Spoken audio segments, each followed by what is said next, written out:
y también aclarando algunas cosas. Vamos, a grosso modo, voy a avanzar, más que avanzar con lo que hemos visto y lo que primera materia que les pasé es Teoría del Poblamiento de América. Ustedes hicieron una investigación y un video sobre los mayas, los aztecas y los incas. Hemos visto el cambio epocal entre la edad medieval y la edad, yo diría, moderna. También hemos visto los cambios que ocurrieron en Europa y que llegaron a América con esta mentalidad comercial, capitalista. También hemos visto cómo el Estado moderno, las monarquías nacionales se ordenan, se constituyen, apoyados, derrotan los reyes a los señores feudales y derrotan también a los poderes locales, apoyados esencialmente por la burguesía que les presta el dinero para financiar ejércitos y el Papa que le da el poder religioso. Y el ejemplo que hemos mencionado, los reyes Isabel de Castilla y Fernando de Aragón. También hemos hablado de que este Estado moderno tiene ejército permanente, recauda impuestos y concentra los poderes. También ustedes vieron en la película 1492 que explica el proyecto que tuvo el Colón, los fundamentos del proyecto de Colón, las dificultades que tuvo y finalmente la realización del viaje y las consecuencias de este viaje. También hemos hablado en clases pasadas de todo lo que es la expansión europea, que llegó a América por ruta marítima, especialmente la primera expedición de Cristóbal Colón con sus viajes, los 4 viajes, pero también otros navegantes como Américo Vespucio y después los conquistadores del imperio azteca, o mexica, como fue Francisco Pizarro, perdón, Hernán Cortés, disculpe, Hernán Cortés, que fue el que conquistó el imperio mexica, cuyo emperador era Moctezuma, y después vimos también la conquista del imperio azteca por Francisco Pizarro y Diego de Almagro. También en las clases pasadas vimos la importancia de esta expansión hacia América. No llegaron a China, donde buscaban los europeos la seda, los perfumes, la porcelana y el papel, pero sí llegaban a América, donde encontraron el oro y la plata de México, Perú y Alto Perú o Bolivia. También hablamos de la defensa, la consideración que tenían los españoles con los pueblos originarios, con los mexicas, con los mayas, con los aztecas, con los mapuches, en general con los pueblos aborígenes de América, esa discusión que hubo si eran seres humanos o tenían alma o no tenían alma. Y ese argumento el fray Bartolomé de las Casas defendió la condición humana de estos hombres y mujeres de América, y Antonio de Montesinos también lo defendió. Sin embargo, hubo otros como Juan Ginés de Sepúlveda que sostenían que no tenían alma. El debate lo ganó fray Bartolomé de las Casas. Sin embargo, en la práctica, los hombres y mujeres y niños, mexicas, mayas, incas, mapuches y guaraníes, es decir, la gente que habitaba América, lamentablemente se les aplicó la encomienda, que era una esclavitud encubierta. Junto con las enfermedades, la encomienda y la guerra, la población indígena descendió enormemente en América.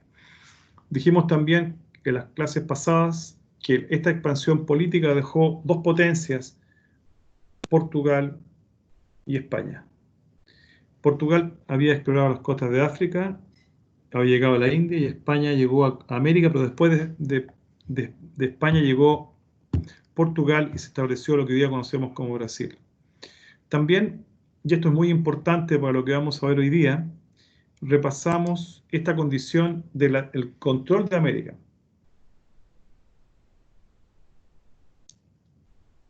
Yo les sugiero tomar nota de esto porque todo lo que estoy repasando y lo que vamos a ver en esta clase y la siguiente.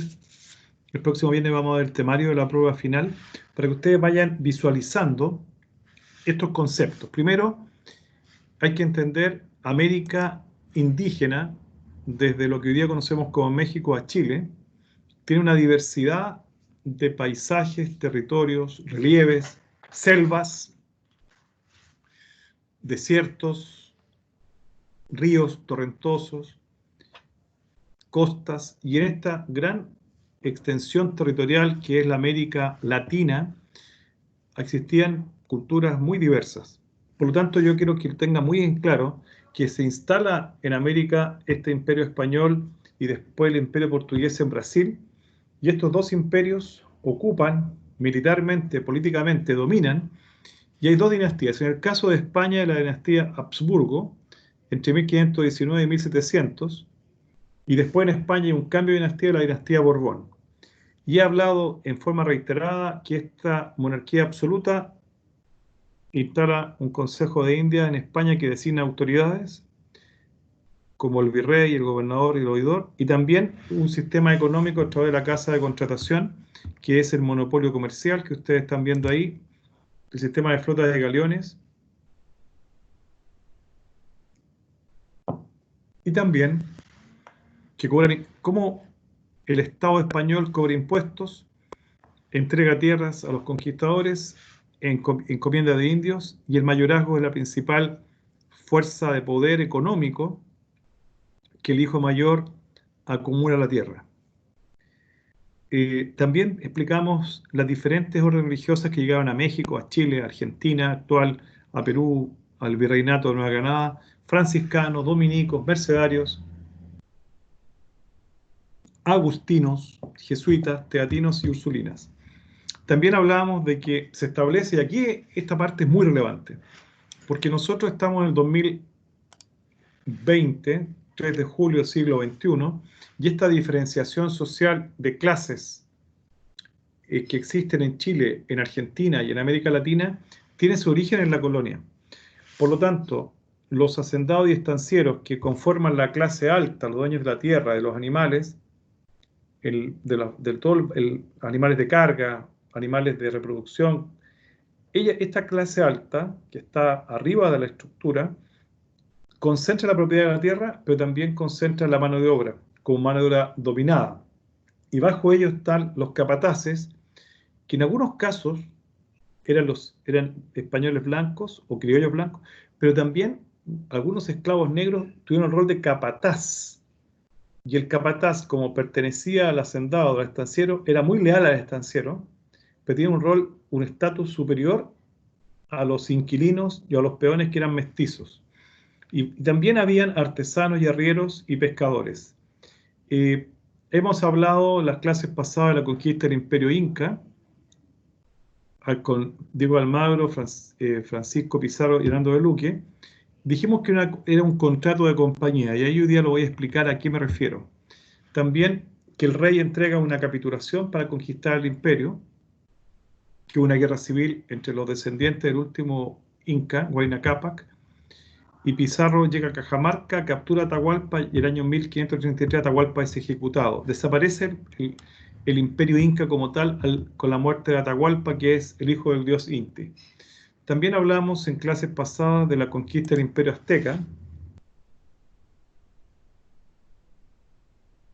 con Hernán Cortés y su hueste de conquista, que llegan a Tenochtitlán, la capital del imperio mexica o azteca, conquistan este territorio. Hay una mujer muy importante en la historia de la conquista del imperio azteca o mexica, que es Malinche, que es intérprete de Hernán Cortés, y con él tiene un hijo, el primer mestizo americano. Muchos dicen que es Martín Cortés, el hijo de Hernán Cortés. También hablar de que hubo episodios desfavorables a los españoles. En ese aspecto es destacable la noche triste, esa noche que llaman así los españoles, porque estamos viendo que los españoles son derrotados. Y finalmente hay que reconocer que el oro y plata de México llega a España, y también con un alto costo en vidas humanas por la enfermedad y por la encomienda. Hay una alta mortalidad indígena en el caso de el ex imperio azteca y el imperio inca. Bien, vamos a pedir hasta ahora hemos visto, ahora qué pasa en 200 o 300 años con el dominio español en toda América, desde México hasta Chile. Hemos visto en las clases pasadas que en lo que hoy día corresponde a México y Centroamérica se establece el Virreinato de Nueva España.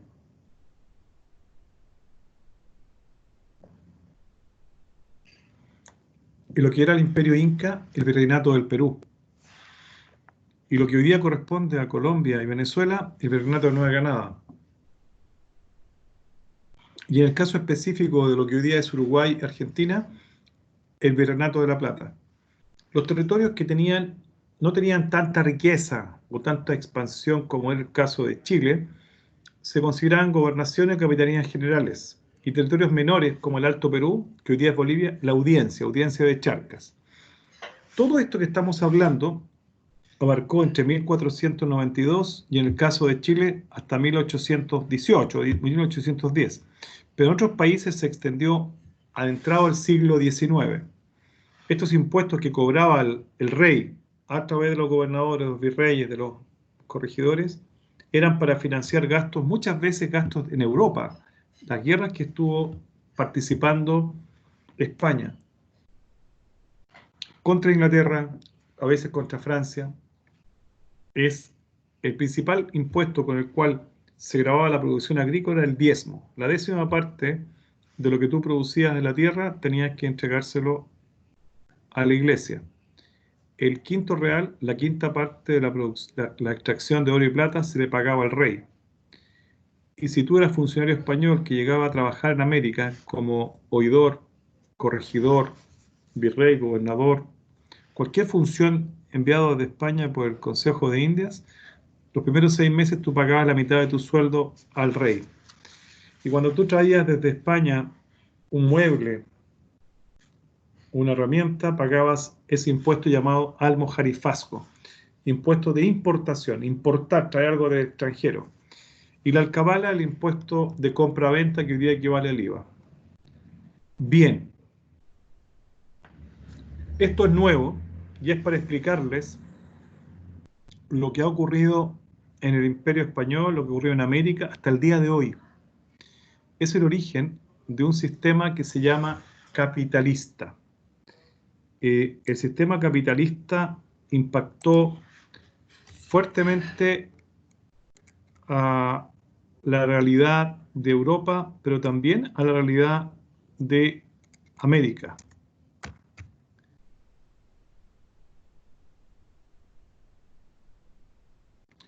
Lo voy a explicar a partir de la siguiente diapositiva.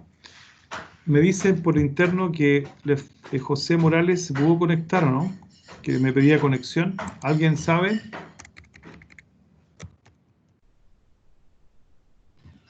Creo que estoy en línea.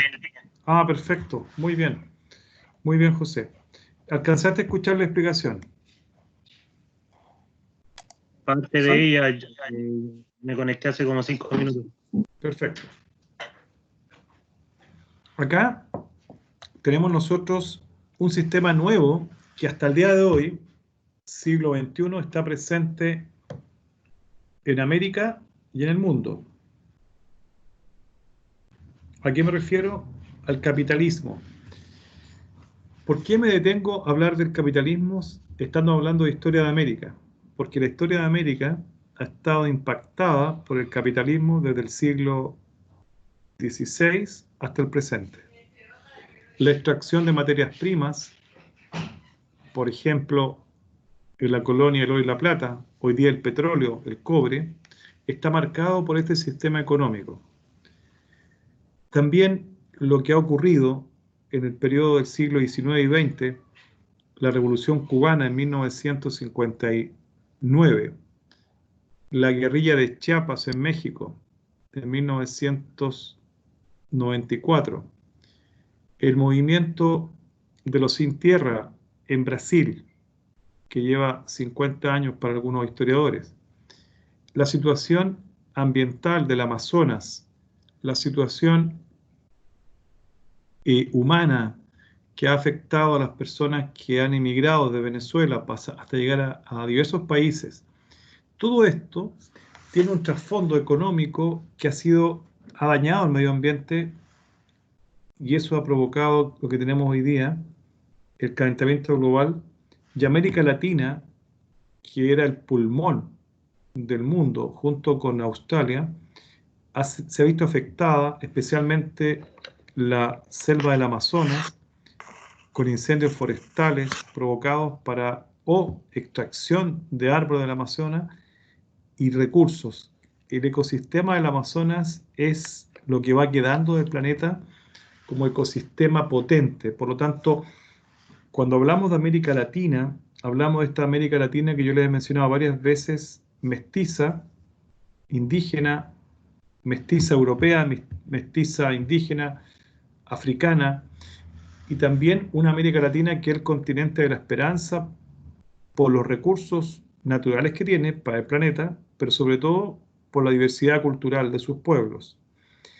Ahora, explico esto como contexto porque en el siglo XVI el capitalismo se instala y se potencia y todo el proceso de conquista, colonia y después del siglo XIX y XX de las naciones emergentes como Chile, Argentina, México, Perú, Bolivia, Ecuador, Colombia, Uruguay, Paraguay, Costa Rica, Panamá, Cuba, todos los países que se forman como naciones del siglo XIX independientes están ya dentro de un paraguas económico que es el capitalismo. El capitalismo es la formación de compañías privadas y el capital de lo social que declaran las personas que integran estas compañías es distinto al patrimonio real de los socios. Es decir, si tú tienes una casa y un auto, no es parte del capital de la compañía. Sí lo es lo que tú declaras en teoría que la compañía tiene. Y ha ocurrido el año 2009, Madoff, un especulador de Estados Unidos, él creó una estafa piramidal, le aseguró a las personas que invertirían con él hace 20 años que se ponían 100 millones de dólares, ellos van a ganar al año 18 millones, pero dejaban el capital total ahí. Esto funcionó bien hasta que ¿y cómo se financiaba esta gran, yo diría, aporte o interés que le pagaban los financistas con los que iban entrando? Entonces tú entregabas 100, depositabas 100 millones, por ejemplo, y al año recibía 18 millones.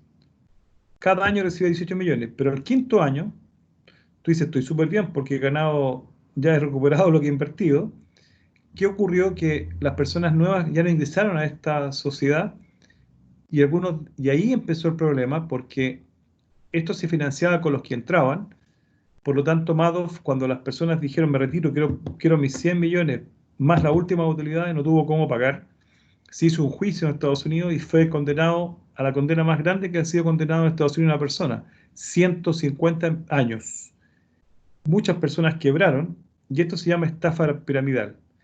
Lo digo porque esto es clave, ¿eh?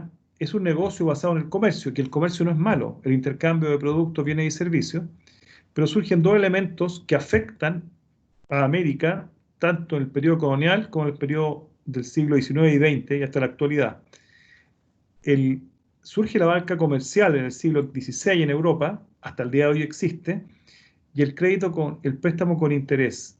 Si tú quieres comprarte una casa, y si la casa cuesta 40 millones, tú la pagas con un crédito hipotecario de 25 años, pero ese interés que tú pagas, ya la casa, cuando termina de pagar, después de 20 o 25 años, ya no costó 40. Al final la casa te costó 70 millones.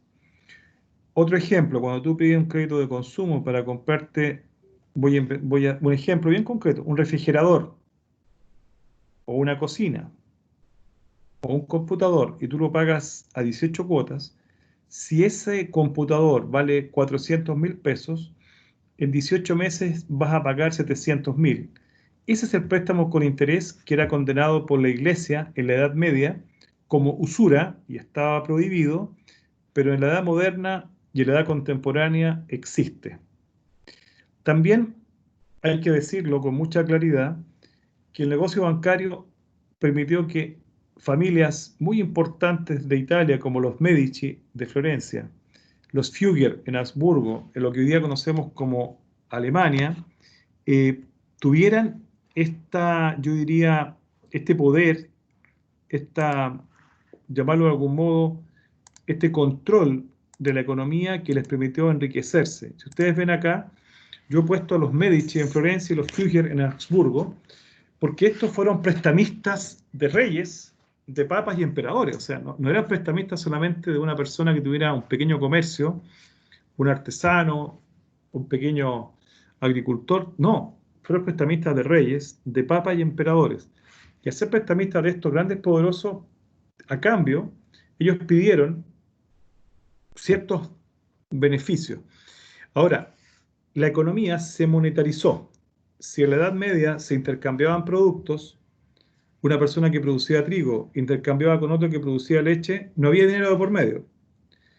Pero normalmente, en esta época moderna y hasta el día de hoy, nosotros nos manejamos con la moneda, con billetes, dinero, y hoy día con el dinero plástico.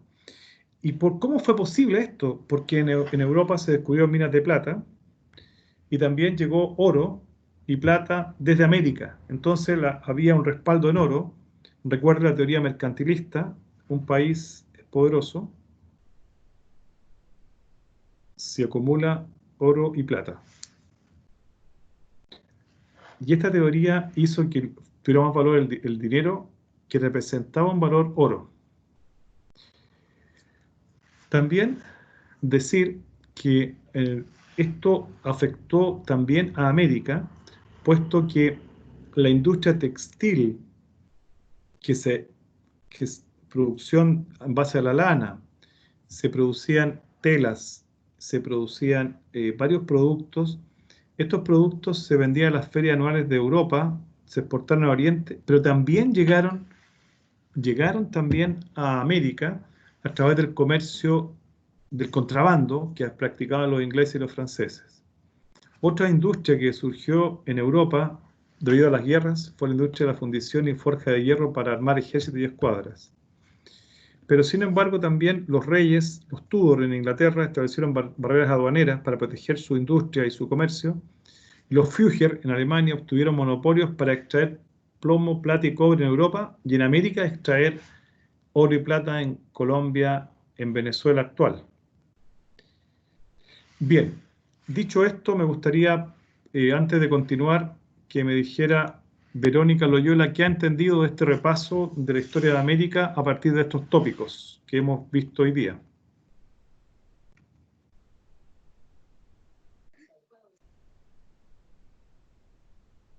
La escucho con mucha atención.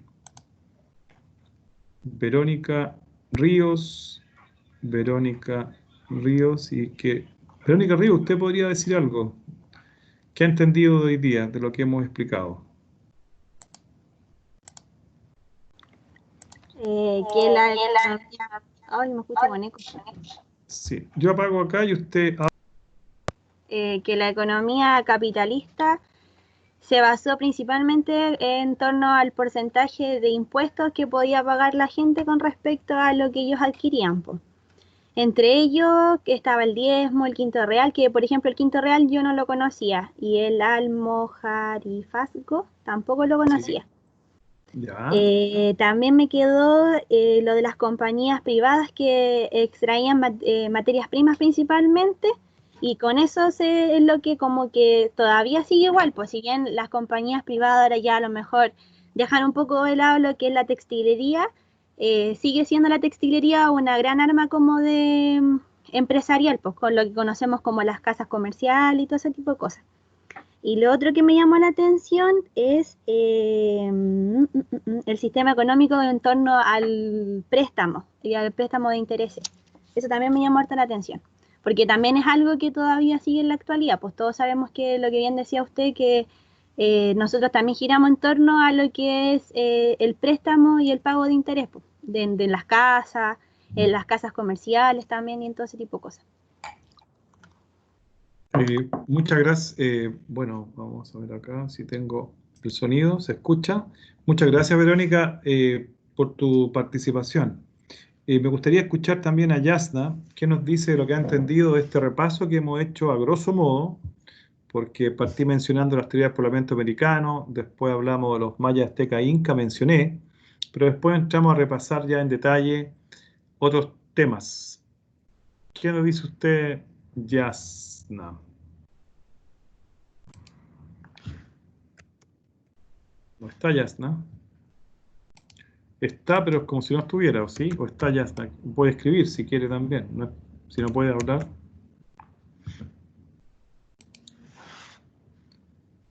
Bien, Martina, ¿qué ha entendido usted de esta repaso general de la clase?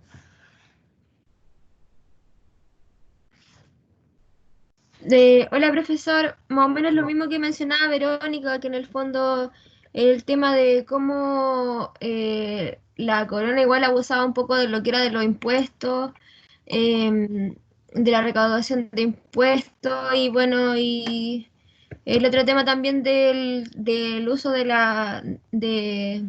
sea, la forma económica que tenían como para solventarse en ese sentido.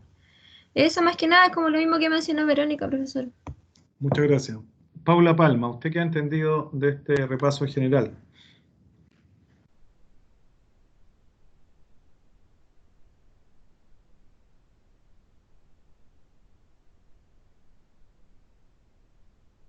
P. Palma Aliaga. No sé si puede hablar o si hay otra persona.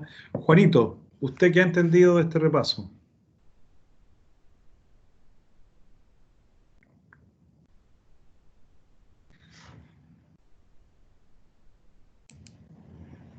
Lo escuchamos, Juanito Leighton. ¿Estoy bien? Ahora lo escucho. Vamos, usted puede.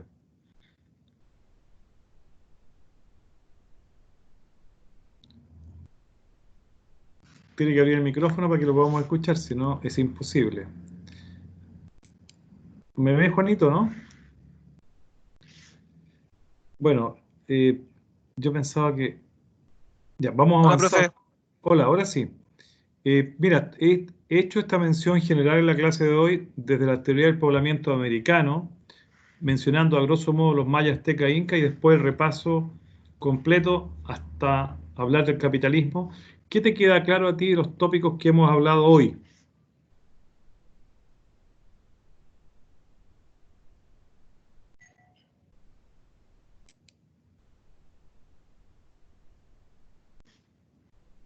Lo escucho, Juanito.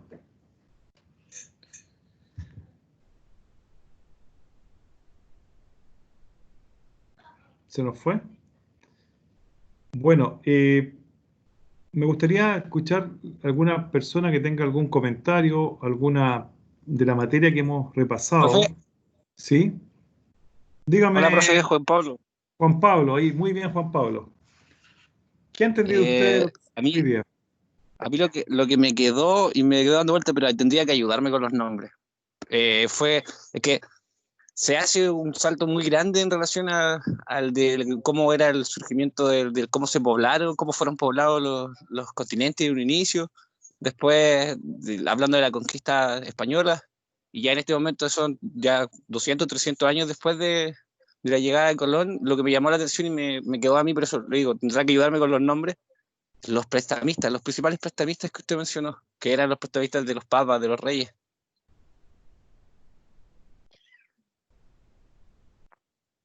¿Aló?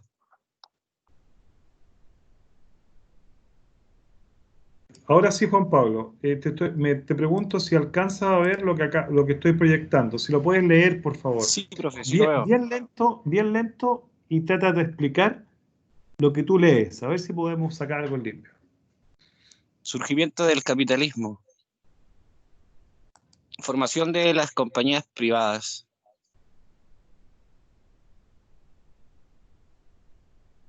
Compañías privadas se refería a las compañías que explotan los recursos primos, por así decirlo, las materias primas. Exactamente, exactamente.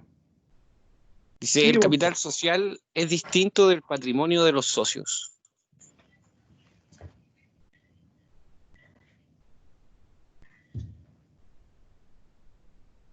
Que el negocio está basado en el comercio principalmente. Se surge la banca comercial y el crédito, préstamo con intereses. el negocio bancario, enormes fortunas, por ejemplo, los Medicis en Florencia y los Fugger en Augsburgo. Alemania, Fueron claro. prestamistas de reyes, papas y emperadores. Eso fue lo que me hizo sonido ahora en esta clase, profe. Bueno, lo que quiero decirte, en la película 1492, La Conquista del Paraíso, aparece un personaje que se llama Luis de Santángel, que es un prestamista que apoyó a la reina Isabel de Castilla con dinero para comprar caballos y armas en la guerra de la reina y de Isabel de Castilla y Fernando de Aragón contra los árabes. Esto que te aparece ahí en la película, en la vida real fue mucho más importante de lo que se ha mencionado en los textos escolares y en los textos históricos. Hay financistas tan poderosos como los Fugger en Augsburgo, Alemania, que le prestaron dinero al Papa, no a un Papa, a diferentes papas, porque el Papa va muriendo, a reyes y a emperadores, y tuvieron tanto poder que ellos después, incluso en América, tuvieron el monopolio de extraer oro y plata en lo que hoy día conocemos como Venezuela y Colombia. En el caso, de los Medici, la familia Medici en Florencia, como tenían banco y prestaban dinero, tuvieron un poder equivalente a los Fugger. ¿Y por qué hablamos de esto? Porque América Latina, que es un territorio rico en materias primas, petróleo, cobre, cacao, también podríamos decir la plata de la minería, hasta el día de hoy, América Latina es un territorio muy rico en recursos naturales, pero sin embargo, sí, dígame. Entre medio, el carbón, el salitre. Exactamente. Que lleva hoy en día a lo actual, el cobre, el litio. Exacto. Y por eso quería llevarlo a lo actual, porque estamos hablando de historia de América Latina. Aquí nosotros tenemos cobre, tenemos litio en Chile, en Argentina tienen trigo, en Bolivia tienen gas natural, en Perú también tienen cobre, en Venezuela hay petróleo, en México petróleo, en Brasil, un país tan rico. Sin embargo, ¿por qué existe su desarrollo en nuestros países? Porque el capitalismo que se instaló en el siglo XVI y que está vigente ve a nuestros países como productores de materias primas y después nos vende los productos elaborados. Entonces, si tú revisas la Revolución Mexicana, que le tocó investigar al grupo de José, es una lucha de Emilio Zapata por darle tierra a los campesinos sin tierra.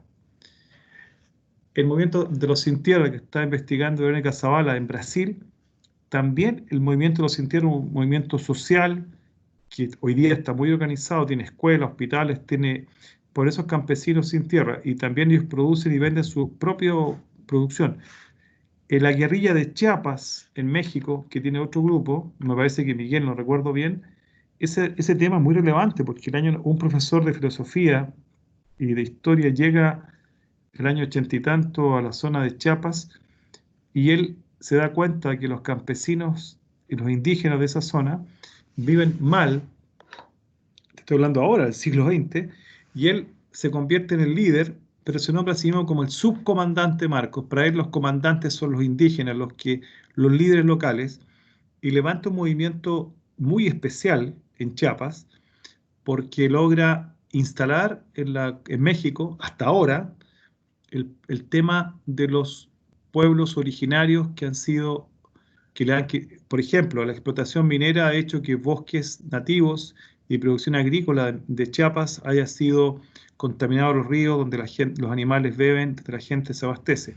Es decir, esto que estoy hablando ahora es tan actual por las consecuencias del capitalismo de larga duración. Y también, por otro lado, que si nosotros avanzamos, hay una industria que la primera revolución industrial que surge en Inglaterra, que fabrica telas, que es un avance en alguna medida, pero también significa para muchos ingleses ser obreros y las condiciones laborales que trabajaban niños en las minas de carbón, como ocurrió en Chile en el siglo XIX con los niños del carbón, y del salitre. Incluso en Santiago, los niños que desfilaban por las calles en 1903, en pleno siglo, ya iniciando el siglo XX, los niños cristaleros que trabajaban en la fábrica de cristal y que descalzos, sin zapatos, protestaban por el bajo sueldo. Entonces, ¿qué estamos hablando? De que estamos hablando de que América, historia de América, la América Latina fue gobernada por la dinastía Habsburgo, después Borbón, pero en Europa había un orden económico que llevaban los Fugger, los Medici, y también quería llegar a esto. Quería llegar a esto, que me parece que con esto podemos abarcar varios temas. José, si está escuchando, José, ¿o no? José Morales. Sí, profesor. ¿Podrías tú leer, por favor, lo que dice aquí? Características del dominio español. Extracción de materias primas, oro, plata, perlas preciosas, cacao, maíz, etc. Formación de una aristocracia criolla. Mestizaje de la población. Monopolio comercial, contrabando y control social. Entonces, yo estoy hablando entre 1492 y 1890, cuando es liberado, 96, cuando Cuba logra su independencia. En ese periodo de tiempo, que es de larga duración, América Latina para el Imperio Español es fuente de materias primas, pero en el siglo XX ocurre exactamente lo mismo. Cuando ya América Latina es independiente, sigue siendo visto por Estados Unidos y también por los países europeos. Yo diría, es visto por China. América Latina hoy día es visto por China. China ve a América Latina como una fuente de materias primas baratas. Entonces, esta condición de larga duración de que nos han visto como proveedor de materias primas, que nos pagan el cobre, nos pagan el litio a lo mejor, pero después nosotros compramos un aparato que trae cobre y que trae litio y lo pagamos 10 o 20 veces más, por lo tanto, los términos de intercambio perdemos. Perdemos. Entonces, en la colonia se forma una aristocracia criolla. En el siglo XX, una oligarquía, un grupo pequeño de personas, siglo XIX más bien y XX, que decide la parte política, económica y social. Y esto hace que también la población, la mayoría de la población de América Latina, en el caso de Chile y Argentina, es mestiza, mezcla español-europeo, español indígena, español europeo, pero hay países como México, como el mismo caso de Perú y Bolivia, Guatemala, que tienen gran cantidad de población indígena aún. Esa población indígena tiene una culturas que hay que respetar. Cuando uno analiza el tema de México, ¿qué nos podrías contar, José, del tema de la Revolución Mexicana? ¿Nos podrías contar a grosso modo de qué se trata para que los compañeros lo entiendan?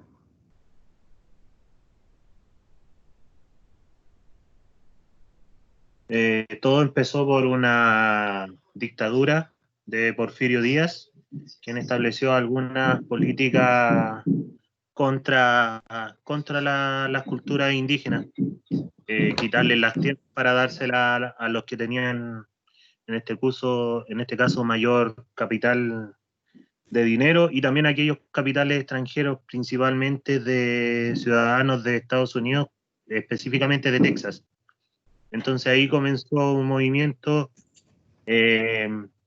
principalmente por Emiliano Zapata y por Francisco Villa, contra algunos poderosos que en este caso trataban de siempre proteger la aristocracia y los capitales. Es básicamente eso. Hubieron varios golpes de Estado de personas que se supone que estaban a favor de la revolución, como Francisco Madero, después Emiliano Zapata. Bueno, hay varios casos, y siempre tratando de proteger, en este caso, los derechos de los más fuertes. Pero en este caso Emiliano Zapata y principalmente Francisco Villa, que uno atacó por el norte y el otro por el sur, generaron grandes revoluciones tanto en el pueblo como en la parte indígena, que ahí viene lo que se conoce como la guerra de los sombreros, y que son estos clásicos sombreros charros que uno ve en la imagen. Hay una imagen ahí es que habría que profundizar mucho para explicar, pero es básicamente eso, profesor, que es la lucha de la parte indígena y del pueblo contra el poderío económico en este caso. Muy bien, piensa tú que es muy interesante lo que dices porque hay una corriente cristiana, católica, del concilio, que sale del Concilio Vaticano II y se desarrolla después, que es la teología de la liberación, donde Leonardo Boff, que es un teólogo brasileño, precisamente toman el tema de los campesinos sin tierra en Brasil y los casos de los mexicanos, de los indígenas mexicanos, como una oportunidad para evangelizar e introducir justicia social en estos pueblos. Entonces, una iglesia muy cercana al pueblo, muy cercana a los problemas de los obreros, de los indígenas, toma como antecedente no solo la conquista de la colonia, también la Revolución Mexicana como un antecedente de larga duración.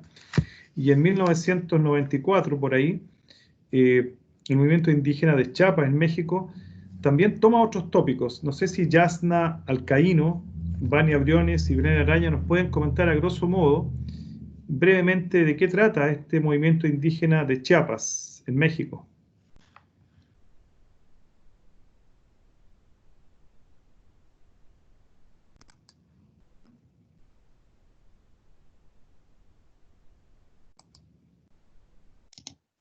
Profesor, hola. Hola, ¿cómo estás? Cuéntenos. El movimiento trata más que nada sobre la lucha y tratar de recuperar lo que era de los indígenas. Porque desde que llegaron los españoles, se fue perdiendo todo lo que es esa cultura, toda la cultura de ellos se fue perdiendo. Entonces es un movimiento que existe hasta el día de hoy, tratando de recuperar eso. ¿Y en qué consiste? Eso es como en resumen. Ya. ¿Y tus colegas Yasna y Belén pueden decir algo al respecto para complementar tu explicación? Hola, profesor. Hola, ¿cómo está, Belén? Bien, gracias. ¿Y usted? Bien, prende la camarita. Si yo prendí la camarita para que vean que estoy aquí, no soy un robot ni un androide. No estoy pegado a la silla de las 8:30 de la mañana, sino que estoy aquí. Belén, prende Es la que cámara. ahora estoy con mi hermano, mi mamá y hay mucha gente en la casa. Entonces, cuéntenos Mejor otro día, profesor. Cuéntenos a todo el curso en qué consiste el movimiento indígena de Chiapas en México, que han averiguado algo el subcomandante Marcos. ¿Qué nos puede decir?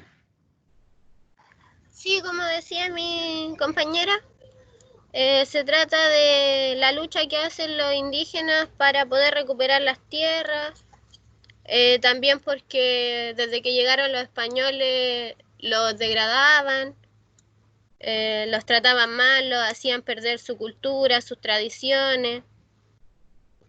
Y el movimiento como ejército que hicieron, algo así creo, era el ejército zapatista que lo lideraba Marco, quien era como mestizo, se puede decir. No era totalmente indígena. Sí, no es indígena en realidad, él es blanco, lo que pasa es que falla. Sí, es. Y el nombre del movimiento es por, como decía José, por el caballero de apellido Zapata, que ahora no tengo el nombre en la mente. Emiliano. Sí, Emiliano Zapata. Ya. Y hasta el día de hoy siguen con esa lucha, por lo que hemos investigado, tratando de... Ahora es como un partido político. Mira, viste que es interesante escucharse. Muchas gracias, Belén. Profesor, ¿Sí? Yasna, que no tiene micrófono, me dice que diga que en un principio fue un movimiento armado, que se hizo una especie como de guerra interna con México, ¿Sí? y ahí fue como avanzando. En un momento se culpó incluso a la iglesia de motivar esta revolución. Claro, al obispo que está defendiendo a los indígenas lleva 30 años a favor de la causa indígena y él fue mediador porque cuando hubo encuentros entre el gobierno mexicano y los indígenas, había mucho temor de que estos líderes indígenas fueran apresados y ejecutados. Y de hecho, el obispo ha recibido amenazas de muerte.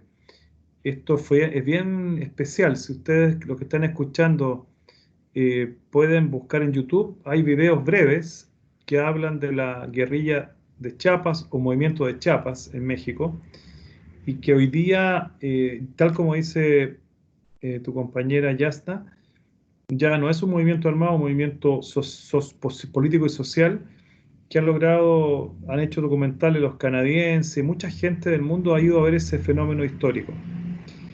Me parece importante, antes de terminar, preguntarle a Catalina Tapia, ¿qué opina de este panorama que estamos relacionando el pasado con el presente? Yo estaba hablando acá del dominio español, extracción de oro y plata, de perlas, de cacao y maíz, y hoy, en la actualidad, se está extrayendo cobre de Chile, se está extrayendo litio de Chile, pero también de otros países de América Latina se está extrayendo petróleo, se está extrayendo otras materias primas, y que si bien es cierto en la colonia había una aristocracia, hoy día en Brasil, en Argentina, en Chile, en México y en Perú, hay una gran desigualdad social que es de larga duración. Y si bien es cierto, México, Perú, Bolivia tienen gran cantidad de población indígena, nosotros tenemos también una gran cantidad de mestizaje en nuestra población. Somos más mestizos que indígenas, tenemos pueblos originarios como los aymaras, los rapanui, los mapuches, pero nuestra gran base poblacional es mestiza. Hoy día existe libre comercio, podemos comerciar con todo el mundo, pero lamentablemente los tratados de libre comercio no han protegido al pequeño agricultor, al pequeño pescador que produce productos nobles de la tierra, y se ha importado con el libre comercio productos más baratos, y ha hecho que muchos productores pequeños de trigo o de legumbres hayan sufrido esto. ¿Cómo lo ves tú, Catalina, como joven mamá, futura profesora? ¿Cómo lo ves? ¿Cómo lo entiendes?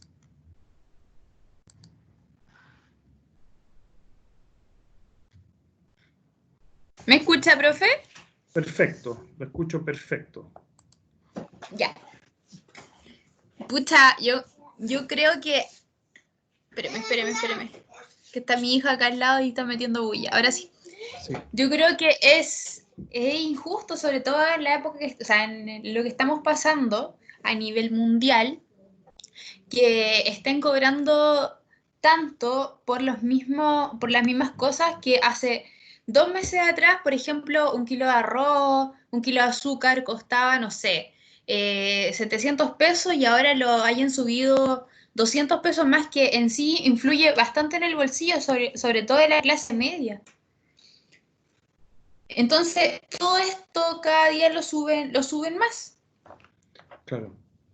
Entonces, ahí hay un fenómeno que tú estás diciendo muy importante que se llama especulación.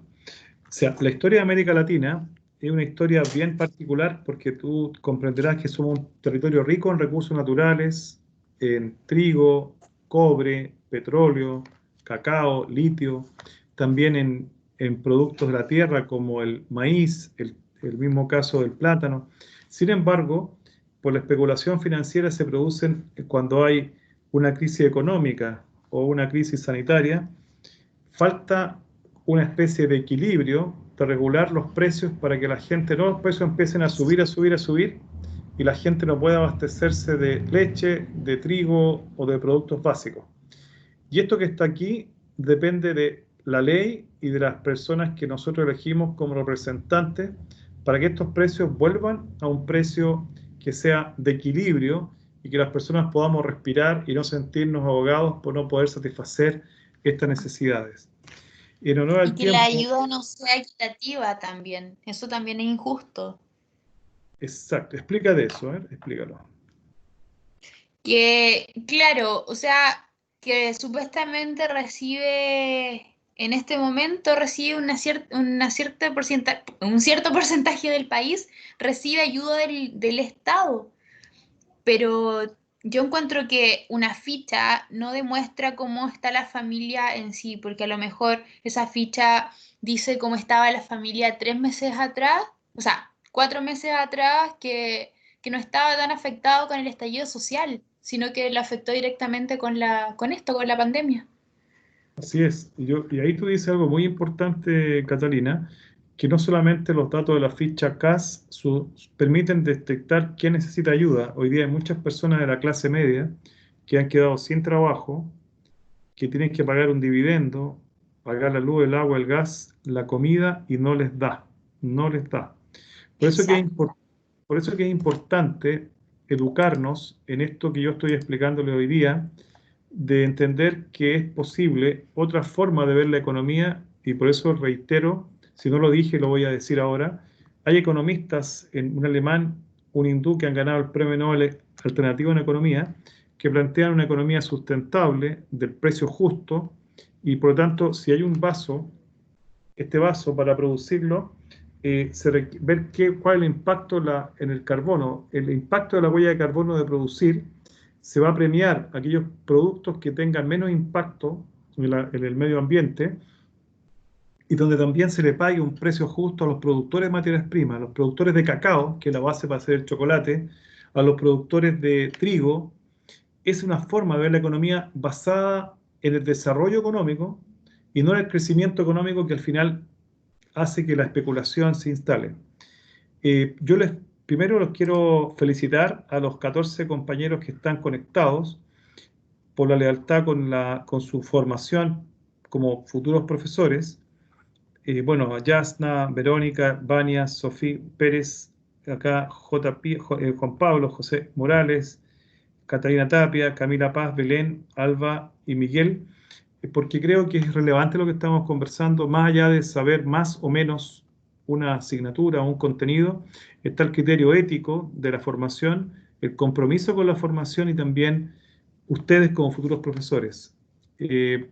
Entonces me despido porque me esperan otro curso. Un abrazo afectuoso para cada uno de ustedes. Cuídense mucho de la pandemia. La esperanza está en la educación, en la juventud y en las acciones positivas. Un abrazo grande para cada uno. Cuídese, profesor. Gracias. Igualmente, profesor, profe, que esté muy bien. Un abrazo. chao. Gracias, profesor. Chao, Chao. profe, que esté bien. Chao, Belén. Chao, Alba. Chao a todos. Un abrazo grande para cada uno.